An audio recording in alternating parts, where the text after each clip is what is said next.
ಈಗ ಬೆರಕೆ ಸೊಪ್ಪಿನ ಸಾರು ಮಾಡೋಣ. ಅದಕ್ಕೆ ಬೇಕಾಗಿರೋ ಸೊಪ್ಪುಗಳನ್ನು ಹೇಳ್ತೀನಿ. ಸಬ್ಬಕ್ಕಿ ಸೊಪ್ಪು ಸ್ವಲ್ಪ, ಚಕ್ಕೋತ ಸ್ವಲ್ಪ, ಮೆಂತ್ಯ ಸೊಪ್ಪು ಸ್ವಲ್ಪ, ಪಾಲಕ್ ಸ್ವಲ್ಪ ಜಾಸ್ತಿ ತೊಗೊಂಡಿದ್ದೀನಿ, ದಂಟಿನ ಸೊಪ್ಪು ಸ್ವಲ್ಪ ತೊಗೊಂಡಿದ್ದೀನಿ. ಇದನ್ನೆಲ್ಲ ಈಗ ತೊಳೆದಿಟ್ಕೊಂಡಿದ್ದೀನಿ. ಕುಕ್ಕರ್ಗೆ ಹಾಕ್ಕೊಳ್ಳೋಣ.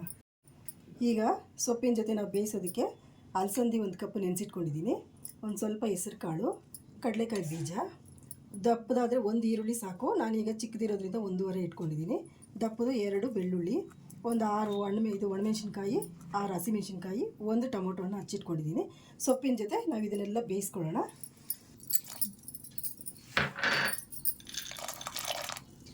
ಕಡಲೆಕಾಯಿ ಬೀಜ, ಹೆಸರು ಕಾಳು, ಅಲಸಂದಿ ಎಲ್ಲ ಬೇಯಿಸಿ ಹಾಕಿದ್ದೀನಿ ನೋಡಿ. ಈರುಳ್ಳಿ, ಬೆಳ್ಳುಳ್ಳಿ, ಮೆಣಸಿನ್ಕಾಯಿ, ಹಸಿಮೆಣಸಿನ್ಕಾಯಿ, ಟೊಮೆಟೊ.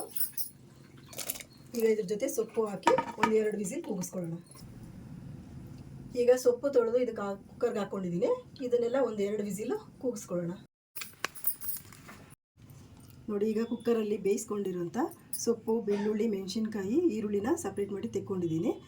ಇದ್ರ ಜೊತೆ ನಾವು ಸ್ವಲ್ಪ 1 ಸ್ಪೂನ್ ಜೀರಿಗೆ, ಒಂದು ಅರ್ಧ ಸ್ಪೂನ್ ಮೆಣಸು, ಕಾಯಿ ತುರಿ 1 ಕಪ್ಪು, ಇದನ್ನು ಸ್ವಲ್ಪ ರುಬ್ಕೊಂಡು ಜೊತೆಗೆ ಈ ಸೊಪ್ಪು ಎಲ್ಲ ಸೇರಿಸಿ ನೈಸಾಗಿ ರುಬ್ಕೊಳ್ಳೋಣ. ಈಗ ಒಗ್ಗರಣೆ ಹಾಕ್ಕೊಳ್ಳೋಣ. ಸಾರಿಗೆ 1-2 ಸ್ಪೂನಷ್ಟು ಎಣ್ಣೆ ಹಾಕ್ಕೊಳ್ಳೋಣ. ಎಣ್ಣೆ ಕಾದಿದೆ. ಸ್ವಲ್ಪ ಸಾಸಿವೆ ಸಿಡಿದ್ಮೇಲೆ ಜಜ್ಜಿರೋ ಬೆಳ್ಳುಳ್ಳಿ ಒಂದು, ಈಗ ಈರುಳ್ಳಿ ಸ್ವಲ್ಪ ಹಾಕೊಳ್ಳೋಣ.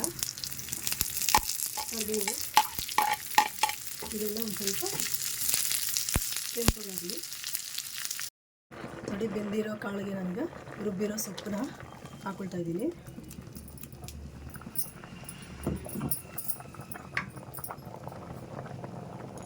ಉಪ್ಪು ಹಾಕ್ಕೊಳ್ತಾ ಇದ್ದೀನಿ.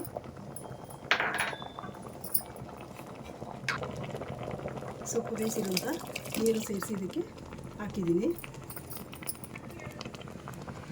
ಒಗ್ಗರಣೆ ಹಾಕ್ತಾಯಿದ್ದೀನಿ. ನಮಗೆ ಎಷ್ಟು ಮಂದಿಗೆ ಬೇಕೋ ಅಷ್ಟು ಮಂದಿಗೆ ಸಾರನ್ನ ಕುದಿಸ್ಕೋಬೋದು. ಇದು ಕುದ್ದ ಮೇಲೆ ನೋಡೋಣ. ನೋಡಿ, ಸಾರು ಈಗ ಆಗಿದೆ, ಕುದೀತಾ ಇದೆ. ನಮಗೆ ಮುದ್ದೆ ರೈಸ್ಗೆ ಬೇಕು ಅಂದರೆ ಅದಕ್ಕೆ ಮಾಡ್ಕೋಬೇಕು. ಮುದ್ದೆ ಬೆರಕೆ ಸೊಪ್ಪಿನ ಸಾರು ರೆಡಿಯಾಗಿದೆ ನೋಡಿ. ಲೈಕ್ ಮಾಡಿ, ಶೇರ್ ಮಾಡಿ, ಸಬ್ಸ್ಕ್ರೈಬ್ ಮಾಡಿ.